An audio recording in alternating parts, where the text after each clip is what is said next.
அனைவருக்கும் வணக்கம். தேசிய முற்போக்கு திராவிட கழகத்தின் சார்பாக இன்றைக்கு திராவிட முன்னேற்ற கழகத்தினுடன் கூட்டணி உறுதி செய்யப்பட்டிருக்கிறது என்பதை மகிழ்ச்சியாக இந்த நேரத்தில் நான் ஃபஸ்ட்டு தெரிவித்துக் கொள்கிறேன். தொடர்ந்து பத்திரிகை நண்பர்களாகிய நீங்கள் தொடர்ந்து இந்த கேள்வியை என்னிடம் பல மாதங்களாக கேட்டுக்கிட்டு இருந்தீங்க. உங்கள் அத்தனை கேள்விகளுக்கும் இன்றைக்கி ஒரு தீர்வு கிடைச்சிருச்சு.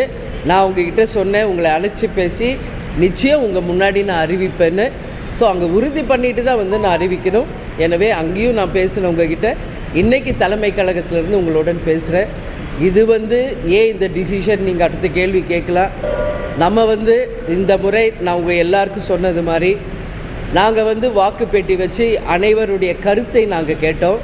அந்த வகையில் நம்மளுடைய தேசிய முற்போக்கு திராவிட கழகத்தினுடைய அனைத்து மாவட்ட கழக செயலாளர்கள் அவங்க மாவட்டத்தில் நம்ம ஒன்றியம், நகரம், பேரூர், கிளைக்கழக தொண்டர்கள், நிர்வாகிகள் எல்லாரையும் கலந்து பேசி அந்த மாவட்டத்தினுடைய அந்த முடிவாக அன்னைக்கு வாக்குப்பெட்டியில் செலுத்தினாங்க. அதில் நீங்கள் கேட்டீங்க யாருக்கு எல்லோரும் சப்போர்ட் பண்ணுறாங்க. அப்போல்லாம் நான் ஓப்பனாக எல்லாம் சொல்ல முடியாது. ஆனால் இன்றைக்கி எங்கள் அத்தனை மாவட்ட செயலாளர்கள் ஒட்டுமொத்த கழகம் இன்றைக்கி விரும்பியது திமுக கூட்டணியே இந்த முறை.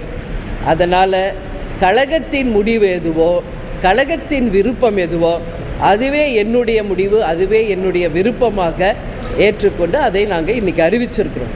இது ஒட்டுமொத்த கழகத்தை சேர்ந்த அனைவரும் இன்றைக்கி சந்தோஷமாக இருக்காங்க, வரவேற்கிறாங்க.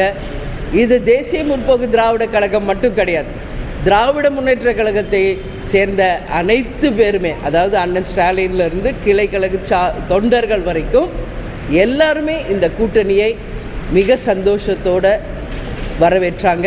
அவங்க கூட்டணியில் இருக்கின்ற அத்தனை தோழமை கட்சிகளும் தேமுதிக வரவே மிக மிக சந்தோஷமாக வரவேற்று ஏற்றுக்கொண்டிருக்கிறார்கள்.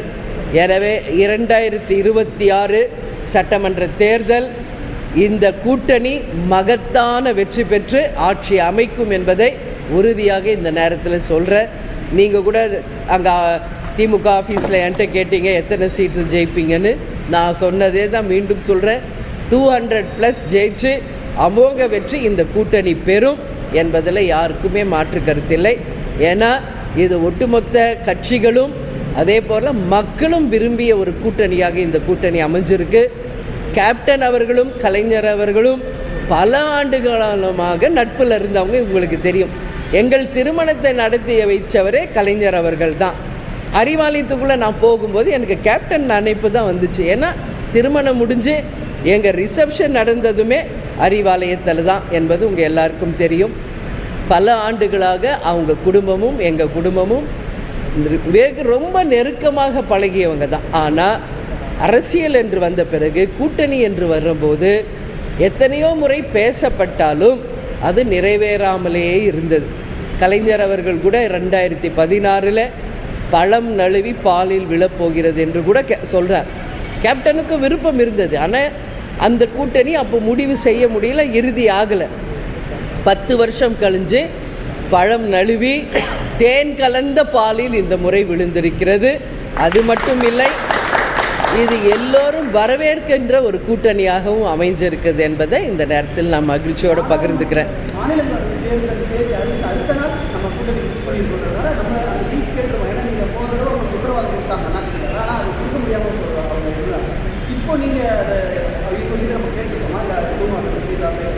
ஒரு கட்சிக்கு என்னெல்லாம் இருக்கோ எல்லாமே தான் பேசுவோம், அதில் எந்த மாற்று கருத்தும் இல்லை.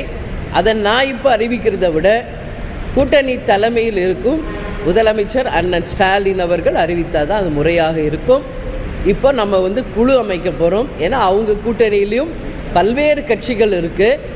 அவங்களும் குழு அமைச்சு, தேமுதிக சார்பாகவும் குழு அமைத்து எல்லாரும் கலந்து பேசி யார் யாருக்கு எந்த தொகுதிகள் என்பதையும் தெளிவாக டிசைட் பண்ண பிறகு இந்த கூட்டணியின் தலைமையில் இருக்கும் திமுகவின் தலைமை இருக்கும் அண்ணன் ஸ்டாலின் அவர்கள் இதை அறிவிப்பார் என்பதை நான் தெரிவிச்சுக்கிறேன். அது வரைக்கும் நீங்கள் கேள்வி திருப்பி திருப்பி கேட்டாலும் என்னோட பதில் அதுதான். ஏன்னா அதுதான் நியாயம், தர்மம். ஒரு கூட்டணியின் தலைமை தான் அதை அறிவிக்கணும். இவ்வளோ நாள் நீங்கள் கேட்ட கேள்விக்கு எங்களுடைய கூட்டணி இன்றைக்கி திமுகவுடன் உறுதி செய்யப்பட்டிருக்கிறது. இந்தியா கூட்டணியில் தேமுதிக எங்களை இன்னைக்கு கூட்டணியில் அவங்களோட நாங்கள் இணைந்திருக்கிறோம் என்பதை தெரிவித்தோம். கூட்டணி குறித்து பேசும்போதே தொகுதியோட எண்ணிக்கை எவ்வளவு நம்ம சொல்லியிருக்கோம். தொகுதி அடையாளப்படுத்தல எண்ணிக்கை உறுதி செஞ்சிருக்கோமா? எவ்வளவு எண்ணிக்கை? எல்லாமே பேசப்பட்டிருக்கிறது. அதை நான் அறிவிப்பதை விட அண்ணன் ஸ்டாலின் அவர்கள் அறிவித்தால் தான் அது முறையாக இருக்கும். எனவே வெகு விரைவில் அந்த குழு அமைத்து அதை நிச்சயமாக அவர்கள் அறிவிப்பாங்க. அதுதான் உறுதியானது என்பது இந்த நேரத்தில் சொல்கிறேன். நிர்வாகிகளோட கலந்து ஆலோசிச்சு தான் அந்த முடிவு எடுத்துன்னு சொல்லியிருந்தீங்க. இத்தனை ஆண்டு காலம் நம்ம திமுகவை பல கட்டங்களில் நம்ம விமர்சனம் பண்ணியிருக்கிறோம். இப்போ நிர்வாகிகள் இப்போ சம்மதிச்சாலும் கூட கடைக்கோடியில் இருக்க தொண்டர்களுடைய மனநிலை என்னவா இருக்கும்? அவங்க இப்போ ஒன்று சேர்ந்து இப்போ களத்தில் நிற்கும் போது அது எப்படி இருக்கும்? இல்லை, நான் என்ன சொல்கிறேன், இது ஒட்டுமொத்த தேமுதிகவின் விருப்பம் தான் என்னுடைய விருப்பமாக இன்றைக்கி நான் அறிவிச்சிருக்கிறது. தேமுதிக ஒட்டுமொத்த விருப்பம் இதுதான். ஏன்னா எல்லாரையும் நான் கலந்து ஆலோசித்து அவங்க வாக்களித்தது ஒரு பக்கம் இருந்தாலும் இண்டிவிஜுவலாக நான் இப்போ எல்லாரும் நீங்கள் பார்த்தீங்க, நான் பயணம் போகும் எல்லா இடத்துலையும் மாவட்ட செயலாளர், ஒன்றிய, நகரம், கிளைகள் எல்லாரோடையும் நான் கலந்து பேசும்போது எல்லாருடைய மனநிலை இந்த முறை நாம் இந்த இந்தியா கூட்டணி திமுகவுடன் கூட்டணி அமைக்கணுன்றது தான் எல்லார் கருத்துமாக இருந்தது. அவர்கள் விருப்பமே என் விருப்பம், அவர்கள் முடிவே என் முடிவு. எனவே இந்த வெற்றியை நாம் தலைவர் காலடியில் நிச்சயமாக சமர்ப்பிப்போம். அதனால தான் இப்போ உடனே தலைவரிடம் நன்றியும் சொல்கிறேன். இது அதுதான் நான் சொன்னல, கூட்டணின்னு போகிறது இது ஃபஸ்ட் டைம். ஆனால் குடும்பமாக நாங்கள் பழகினது அதிகமாக யார் கூடனா அவங்க கூட தான். கலைஞர் ஐயா குடும்பத்தோடு தான் எங்களுடைய நட்பு பல வருஷமாக இருந்தது. கேப்டனுக்கும் அவருக்குமான நட்பு உலகம் அறிஞ்சது. அவர் ஒரு நிமிஷம் ஃபோன் அடித்தா அடுத்த நிமிஷம் அவர் லைனில் வருவார். அவ்வளோ ஒரு நட்பு. விஜய் தான் கூப்பிடுவார். கலைஞர் இறந்த போது கேப்டன் அழுதது, அன்றைக்கி ஃபுல்லாக அவர் சாப்பிடாமல் இருந்தது. அமெரிக்காவிலேருந்து வந்தாலும் உடம்பு சரியில்லைனாலும் நேரடியாக கலைஞருடைய அந்த நினைவகத்திற்கு சென்று அவங்களுக்கு அஞ்சலி செலுத்தியது எல்லாமே அந்த உள்ளுணர்வு, அந்த அன்பு, பாசம் அவர் மேலே வச்சதன் வெளிப்பாடு தான் அது. ஆனால் ஒரு அரசியல் வந்த பிறகு கூட்டணி என்பது போது அது அமையாமையே போயிடுச்சு. அது என்னன்னு எனக்கு பதில் இப்போ சொல்ல தெரியல. ஒவ்வொரு முறையும் ட்ரை பண்ணாங்க, ஆனால் அமையலை. ஆனால் இன்றைக்கி கேப்டனும் இல்லை, கலைஞர் ஐயாவும் இல்லை. இப்போது அவங்க 2 பேருமாக சேர்ந்து இந்த கூட்டணியை அவங்க ஆசீர்வாதத்தோடு இதை உறுதி செய்திருக்காங்க. நிச்சயம் இந்த கூட்டணி மகத்தான வெற்றி பெறும். இருக்கிறதோ அதை நீங்கள் விமர்சிக்க தயங்கவே கிடையாது. இப்போ நீங்கள் கூட்டணியில் இருக்கிறீங்க, குறைஞ்சபட்சம் தோழமை சுட்டதெல்லாம் இனி இருக்குங்களா? நிச்சயமாக. இங்கே பாருங்கள், இன்றைக்கி தான் கூட்டணி உறுதியாயிருக்கு. இனி அடுத்த கட்டம் இன்னும் நிறைய விஷயங்கள் இருக்குது. ஆட்சி அமைக்க வேண்டும். அதற்கு பிறகு நிச்சயமாக மக்களுக்கும் நாட்டுக்கும் நிச்சயம் நல்லது நடக்கணுன்றதுல மாற்று கருத்தில்லை. ஒரு கூட்டணி என்பது அது தேர்தலுக்கான கூட்டணி. அதே நேரம் தமிழக மக்களுக்கும் நாட்டுக்கும் நல்லது நடக்கணும் என்பதில் தேமுதிக என்னைக்கும் உறுதியாக இருக்கும். நிச்சயமாக இன்றைக்கி நாங்கள் கூட்டணியில் இருக்கோம். உறுதியாக அதை பேசி அண்ணன் ஸ்டாலினிடம் அதை நிச்சயம் நிறைவேற்றுவோம் என்ற நம்பிக்கை எனக்கு இருக்கு. கூட்டணி ஆட்சி இருந்தால் தமிழ்நாட்டில் நல்லா இருக்கும். ஆமாங்க. கூட்டணி ஆட்சி வாய்ப்பே இல்லை, மாநில சுயாட்சி தான் சொல்லி முதலமைச்சர் சட்டசபையிலே பேசியிருக்காங்க. ஆமாங்க. அதுக்கு வாய்ப்பு இல்லைன்னு காங்கிரஸ் சபையிலே பேசுகிறாங்க. அந்த நிலைப்பாட்டில் எப்படி இருக்கு? இதுதான் நான் ஆரம்பத்துலேருந்தே சொன்னது தான். அப்படி அமைந்தால் மக்களுக்கும் நாட்டுக்கும் நல்லது என்று என் கருத்தை தொடர்ந்து சொன்னேன். அது நான் இப்பயும் அதில் நான் ஸ்ட்ராங்காக இருக்கேன். பட் இது இன்றைக்கி நம்ம டிசைட் பண்ணி சொல்ல முடியாது.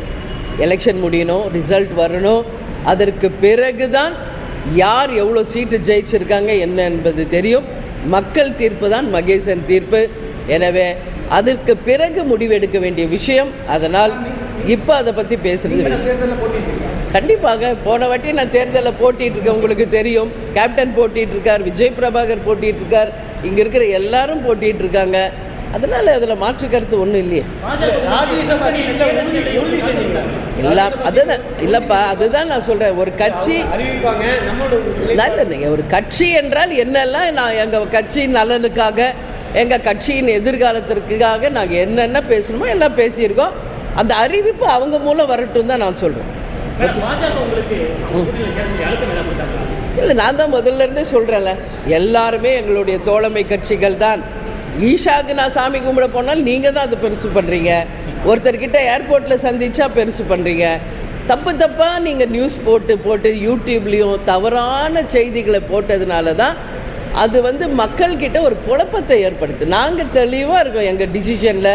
நான் ஒவ்வொரு முறையும் உங்ககிட்ட சொல்கிறேன், உரிய நேரம் வரட்டும், அந்த அதிகாரப்பூர்வமாக உங்களுக்கு அறிவிக்கிறேன்னு நான் சொன்னேன். பட்டு நீங்கள் அது பொறுமை காக்காமல் உங்கள் மைண்டில் தோன்றதெல்லாம், உங்கள் கற்பனைக்கு தோன்றதெல்லாம் நீங்கள் நியூஸாக க்ரியேட் பண்ணி போட்டு அத்தனை பேருக்கும் குழப்பத்தை உருவாக்கியது நம்மளுடைய சேனல்ஸும் யூடியூப்ஸும் தான். தேமுதிக கிடையாது. இப்போ எல்லாமே கிளியர் ஆகிருக்கும். அதனால் ஏசியங்களுக்கும் கற்பனைகளும் யாரெல்லாம் பேசுனீங்களோ எல்லாருக்குமான பதில் இன்னைக்கு நான் சொல்லியிருக்கேன். வட மாவட்டமாக இருக்கா, தென் மாவட்டமாக? எதுங்க களத்தில் உங்களுடைய விருப்பம் தொகுதிகள் கேட்பீங்க? இல்லை, அதெல்லாம் எங்கள் 234 தொகுதியும் தான் தேமுதிகவின் களம். சரிங்களா? வெயிட் பண்ணுங்க, எல்லாமே உங்களுக்கு நாங்கள் அறிவிப்போம். இல்லை, ஏற்றுக்காததுன்னு கிடையாது. இல்லை, 2014 இருந்து என்டிஏ கூட்டணியில் தான் நாங்கள் இருந்தோம். உங்களுக்கு தெரியும், 2011 கேப்டன் அவர்கள் முதல் முறை கூட்டணி அமைச்சது அதிமுகவுடன் தான். தொடர்ந்து அங்கே தான் பயணித்தோம் என்பதும் உங்களுக்கு தெரியும். அதனால் இந்த முறை ஏன் அப்படி போல அப்படின்னா, இது ஒட்டுமொத்த கட்சியினுடைய விருப்பம். இது இந்த முறை நாம் திமுகவுடன் கூட்டணி அமைக்க வேண்டும் என்பது ஒட்டுமொத்த கட்சியின் விருப்பம். அந்த கட்சியின் விருப்பமே என் விருப்பம், அவங்கள் முடிவே என் முடிவு. அதனால தான் இந்த டிசிஷன். ஓகே, எல்லாமே பிரச்சாரத்துக்கு நீங்கள்லாம் வரதானே போகிறீங்க, பேச தானே போகிறோம். அன்றைக்கி பாருங்கள், எல்லாமே தான் இருக்கும். ஏன் பிரச்சாரம் எப்படி இருக்குன்னு உங்களுக்கு தெரியும். ஆமாம் ஆமாம் ஆமாங்க.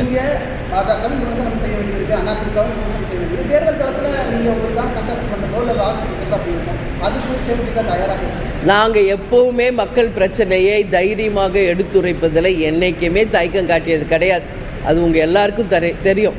கேப்டனாக இருந்தாலும் நானாக இருந்தாலும் தமிழ்நாட்டுக்கு மக்களுக்கும் நல்லதென்றால் அதை முதலில் வரவேற்பது நாங்கள். தவறு நடந்தால் சுட்டி காட்டுவது நாங்கள் தான். ஆனால் நீங்கள் தான் அதை மேனிப்புலேட் பண்ணுறீங்க. ஒரு கட்சி நல்லது பண்ணால் நாங்கள் சொன்னால், ஓ இவங்க கூட கூட்டணி போடுறாங்க அப்படிங்கிறீங்க. ஒரு கட்சி இது தப்பு, இது செய்தது அப்படின்னு சொன்னால், ஓ அவங்களோட கூட்டணி போல். நீங்கள் அப்படியே உங்களுடைய எண்ணம் செயல் எல்லாமே வெறும் கூட்டணியை பற்றியே இருக்குது. நாங்கள் அப்படி இல்லை. தமிழ்நாட்டுக்கு மக்களுக்கு எதெல்லாம் நல்லது நடந்தால் அதை ஃபஸ்ட்டு நாங்கள் தான் வரவேற்போம். எதெல்லாம் இன்றைக்கி வந்து நடக்கலை, இதெல்லாம் இருந்தால் தமிழ்நாட்டுக்கு நல்லதுன்னா அதை நாங்கள் கட்டாயம் சுட்டி காட்டுவோம். அதில் எந்த மாற்று கருத்து என்றைக்கும் கிடையாது. ஓகேவா? நன்றி நன்றி.